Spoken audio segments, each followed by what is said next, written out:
and flights. Satellites might experience single event upsets, electronic failure, so they get forewarned. You could have radio blackout, and I believe some areas on the sunlit side has already experienced that. We might begin to see more of that. The sun's eruptions since Sunday are expected to reach the Earth at the latest around midnight Hawaii time. That's according to forecasters at the United States Space Weather Prediction Center. They say the storm, which started with a massive solar flare, grew as it sped outward from the sun. They say there is potential for widespread problems. Our ionosphere can get disturbed. So that means, again, your communication, navigation error with your instruments.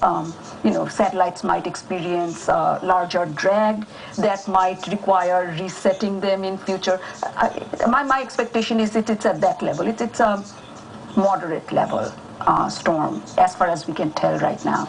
There are 3 ways solar storms can disrupt technology on Earth, with magnetic, radio, and radiation emissions.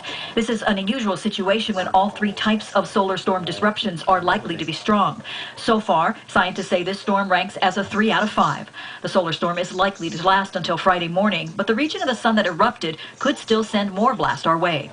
Scientists are watching another set of active sunspots, potentially aimed at Earth over the next few days. We see every corner of the sun all the time. So we are at least able to tell you that, yes, this is coming towards us. Beware, keep watching, don't get hysterical.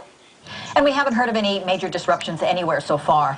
NASA says the space agency isn't taking any extra precautions to protect astronauts at the International Space Station from added radiation. But for now, scientists are just waiting to see what happens through now and Friday, when the charged particles should have already hit Earth. A grass fire turned the evening commute into a smoky ride in Ohio tonight. The flames broke out during the late evening rush hour.